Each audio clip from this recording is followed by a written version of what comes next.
Greetings to you. I welcome you to another edition of Mentoring Masterclass.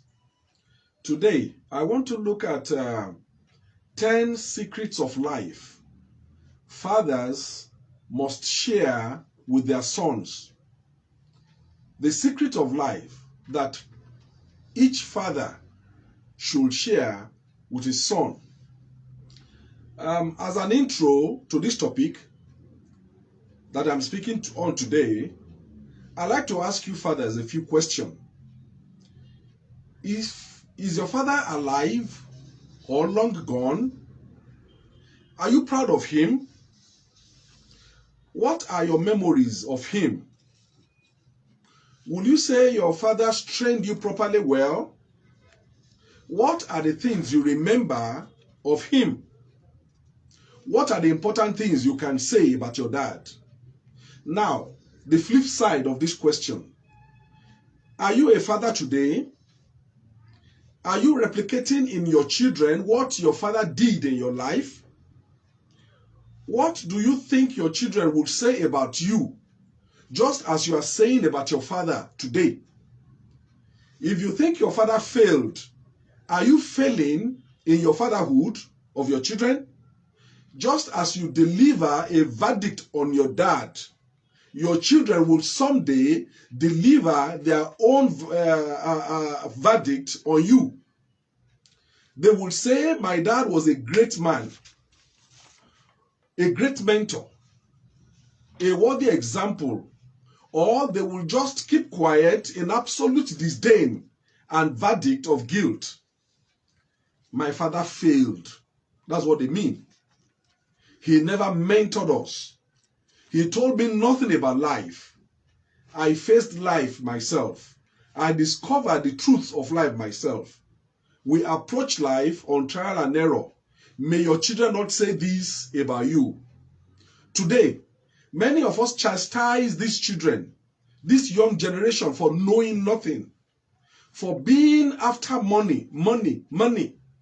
They are not, some of them have not even graduated from the university. They want to ride the best of cars. They want to live in Banana Island, the so-called best place in Nigeria today. They think success in life is by sudden flight and not a process. Must you blame these children in your corner? Do you sit down? Do you sit your children down and explain life to them? Do you tell them how your father trained you?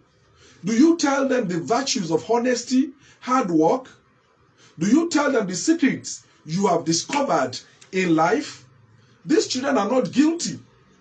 Daddies, mommies, if you are watching me, these children are not guilty. They are just victims of poor parenting and zero mentoring. Writing out a list of these things fathers should teach the son, I started to feel a bit uneasy myself. Penetrating question raced through my mind. Did I do this as a father? Did my boys, I have two of them, see these things in my life? Did I teach my boys to do these things very well?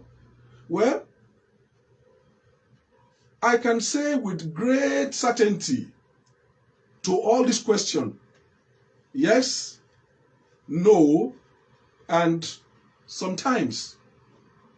Having made that confession, I like to share a few things that I sought to teach my two sons throughout the years.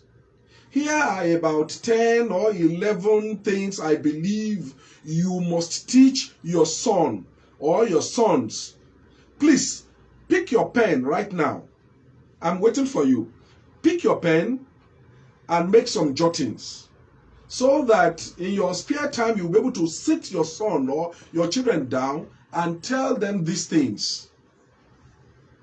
If you have the pen, let me start. Number 1, tell your son, I have failed a million times.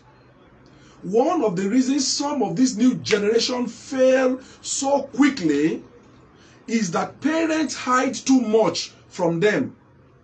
When some parents get back home, the father-children rapport is not there. The person you perhaps chat with is your wife. telling her all that happened during the day. Oh, there is nothing wrong if your children once in a while hear some of these stories or your pains. There is nothing wrong if your children follow you out to your office to see where you work, what you do, how you make the money you spend on them. There is nothing wrong in allowing your children to see how you fail and how you succeed. Let your children see that success in your life. Don't let them see the money alone. Let them see the process involved in making the money and how happy you are to go through that process. Let the children see that there is dignity in labor and that only a money earned with good sweat that lasts long in the hands of the worker. Number 2, don't settle for less for your son. Don't forget that one day your son is going to be the head of his own family. One of the ways to raise your son is not to settle less for them. Of course, it will look tough on them. The children might not like you because of the way you call them out all the time.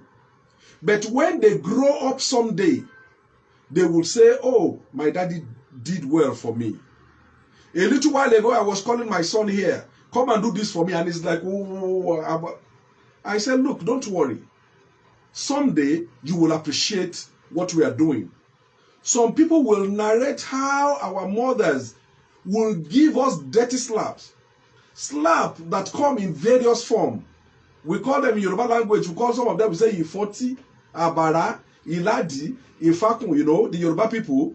Or some of our parents will even use slippers on us. While I don't support undue beatings, today, the beating we received from our parents have made us the success we are today. I am proud of them. They did not spare the rod, as the Bible says. For my mother, when you sweep, she will come back and drag her foot on the floor. If she feels there's any kind of pebble on the floor again, you have to start all over again. These days, some mothers will only talk to their son. They will only talk to them, and then they will pick the broom to sweep the place themselves. Rather than call the children out, come and do it again. Call out your children when they did not get it right. Don't settle for less. Ensure he puts his best effort forward in everything he does. Even more importantly is how you go about doing so. Be the first coach of your son. Be his first mentor. Number 3, find time to sit with your son always. Fathers, he is your son. Don't hide from him. Find time to sit with him at least once in a week, if not every time, to probe his mind, to discover his fears, to know what he's thinking about life, about women, his relationship with his friends, his girlfriends, his feelings about God. Most of us parents railroad and make our, we make things mandatory for our children to follow us to the church we attend. Have you found that if your children gain anything in that church you attend? Have you found that if they like the church, or they go there because they cannot say no, because you are their father? Fathers, sit with your sons and ask them questions. Also tell them to feel free to ask you questions. To make, to make it mandatory, arrange dates or outing where you take them to sit down with them and talk. Tell them to ask you questions, just as you ask them. Give them a date so they can prepare for it. This is what we call 21st century fathering or parenting. Be your son's friend. Let your son be free to invite home his boys or his girls so you can sit with them and talk with them so that you even know who they are. Some parents don't know what their children are up to. This is the period you can tell them the secret of life or the secret you have found about money, about women, about relationship. of even women, even before you met their mother. Your observation about our pastors, about our church, about your opinion about God, about the Bible, about politics. Fathers, I dare tell you today, open up to your son. Let your son be able to say, I know my dad. I know my father. I know his thoughts. Number 4, be a gentleman. Tell your son to be a gentleman. There are some words we use today, but many of these children don't understand what they mean. One of them is the word gentleman. Tell your son to be a gentleman and tell him who a gentleman is. A gentleman is courteous, polite, and respectful. He says please and he says thank you. He waits his turn in line. He treats others as he wishes to be treated. He is equitable, conversation partner, and display good table manners and dining etiquette. A gentleman, the gentleman I'm talking about is not like Fela said. No, Fela is in his music said, I no be gentleman at all. No. Don't mind Fela, who said he's not a gentleman. His definition of a gentleman is along the lines of colonial mentality, wearing suits, knotting ties in the hot sun, not eating African food, or doing things the African way. Gentlemanliness has nothing to do with that. Be a gentleman is about character, courtliness, gallantry, self-respect, self-presentation, and such ilk.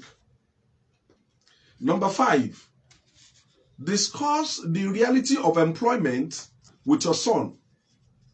Tell your son, depending on his age, how long he should remain in paid employment. Men cannot afford to be an employee throughout their lives. When will you enter into your destiny? When will you enter into your purpose? Is your purpose to serve others throughout your lifetime? Let your son know that when you go to church and pray, asking God to prosper you, to bless the work of your hand, that prayer goes straight to the owner of the business you are working for, because there is nothing in your hand to bless.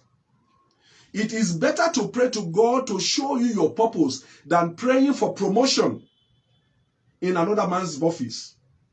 There is no way an employee can be richer than the employer. Every man should approach every employment with a termination date in mind. While you are working, you are also learning how to enter into your purpose, leveraging on the employment to further your own nest without injuring the employment and the employee or the employer, such that when you are leaving the paid employment, the door remains open for you to seek for assistance from your employer when you run into challenges as a startup. Are you with me, fathers? Number 6, tell your son, not everything your wife says you do. I hope mothers are not there. I will explain to you. Not everything a woman says you do. Tell your son to be attentive to his wife, but not all she says he should do. When your wife brings a suggestion, find time to ponder on it keenly before you take decision. If possible, have a mentor, preferably a godly senior friend whom you respect so much. These senior men are there to guide you. Because they are senior to you, there is nothing they will be jealous about you. Seek opinion without telling them that this thing is from your wife or so, that kind of a thing. Why did I say this? That was the mistake Adam made in the Garden of Eden. His wife, Eve, told him to eat the apple. He did not think about it keenly. He was moved by whatever, and he ate it. Do you know that when the Lord called him, do you know what the Lord told him? He said, because you have listened to the voice of your wife. Now, listen to me. I am not saying that you should not listen to the voice of your wife or her suggestion, but think over it properly. Women are given more to emotions than men. They are less critical than men. They are moved by what they see, just like the apple was desirable to Eve's eyes. She just saw the apple. She liked it and concluded it was good. She forgot the order given to them by God. Therefore, fathers, tell your son to scrutinize properly when his wife gives him any kind of suggestion. I hope some women will not crucify me for this. Number 7, you are the head of your home. Tell your son, depending on his age, you are the head of your home. Tell your son to always remember that he is the head of his home. Being the head of a home involves so many things. He is the defender of the home, the provider for the home, the encourager of the home, the first example of the home, the pastor of the home. It is his duty to put food on the table. He is responsible for every error that happens in that home. Tell your son to check this out. It was Eve who brought the apple to the home. Adam was the first person God called to account for what happened in that home. Whatever happens to your wife, your children, your home, he will be the first person to be held accountable. Can you imagine? Let me even tell you about the penalty. The first 2 people who contracted the sin in Garden of Eden, they had lesser penalty than the head of the home. God placed 4 curses on the serpent. He placed only 2 curses on the woman, and he placed 6 curses on the man. Fathers, tell your son to be careful. There is so much on the head of the man. Number 8, be careful with the choice of wife. The wife you marry determines what your life will become. Some people make a mistake in their choices, and that is it for them. It is often very difficult to see a divorcee who succeeds in the next marriage he or she moves to. When you step into the first one, you better remain there so that you make it to work. Marriage is a continuous relationship of 2 forgivers. When you see couples celebrating 25 years of marriage, 30 years of marriage, 40 years, 50 years of marriage, they are indirectly celebrating 50 years of offenses, of betrayal, of forgiveness, of sadness and of joy, of hopes dashed and of hopes renewed. If you break the marriage for one reason or the other, especially when multiple children have come into it, sorry. Therefore, fathers, tell your sons to be prayerful and careful when they make choices. The first quality every man must search for in a wife is himself. Who are you? Tell your son. Say, your son, Daddy, what do I look for? What are the qualities I need to look for in a wife? The first quality you look for is, who are you, my son? Where are you? The quality you are looking for in a wife, do you have it yourself? You want a godly woman. Are you godly yourself? You want a hardworking woman. Are you hardworking yourself? You want an obedient woman. Are you obedient yourself? Your character, your location, your personality determines the type of wife you get. Fathers, tell your son to be careful. Tell your son to be careful with his integrity, with his wife, in the office, with his friends, even with his children. When a husband is caught in infidelity by his wife, that marriage will have issues of trust for the rest of their lives. When your children cannot trust the words in the mouth of their dad, they will say it anywhere. When you violate trust in your church or in your offices, it stays on you almost wherever you go. Friends will sneer at you, either in your presence or behind you. Father, tell your children or tell your son to be careful with integrity. Number 9, tell your son he is an African man. He should live up to that fact. One of the challenges facing the current youth is their inability to face the reality of the African man. So many of them think that government owes them a living, or they leave the country and go and settle in America, settle in Canada, settle anywhere. Fathers, tell your son that in Africa, no government thinks about anybody. In Africa, the people in power corridors are thieves. I say it again. People in power corridors in many countries of Africa, they are thieves. Self-seeking people. And this will not change anytime soon. Tell your son that his life is in his hand. He should wake up. If he must escape from the continent and travel abroad, he should remember that a lizard in Nigeria will not become a crocodile in Euro-America. If you must go out of the continent, what are you going to do there? What are your plans? What do you want to do there? Do you have your goals? Is there a timeline for your living there? Tell your children to be very careful. Number 10, tell your son to banish fear.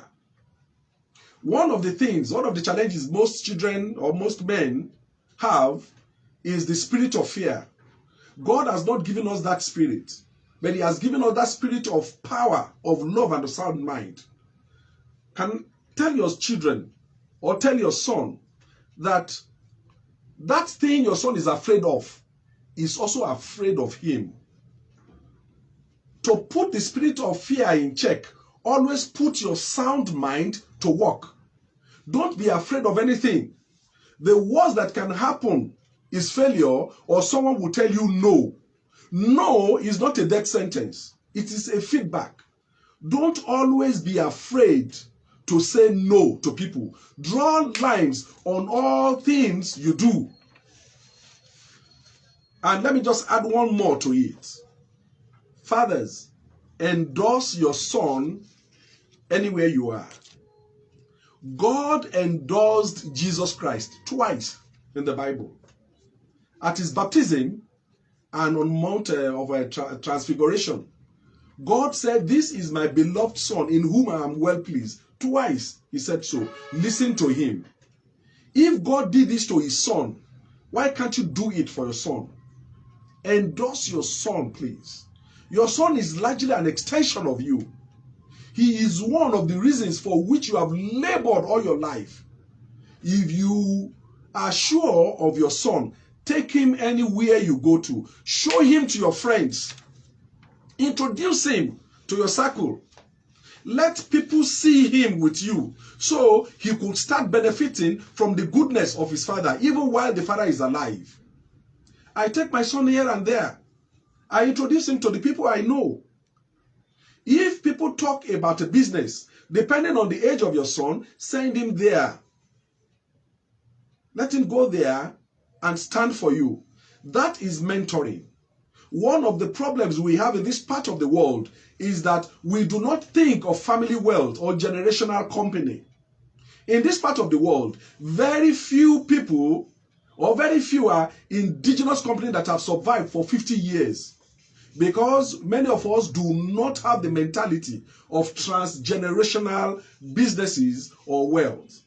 If things must change in this part of the world, fathers must look at the ways of these 10, nay 11 suggestions I've just given. I hope you have made down some jottings. I hope you have learned some things today. Please subscribe to this channel, Mentoring Masterclass. I want you to please subscribe because I need it. I am to raise about 5,000 subscribers in order to qualify for some. I want you to please assist us from these. If you like what I've done, you can please leave your comment. I will respond to them. I thank you so much, my friends. The Lord be with you. Bye.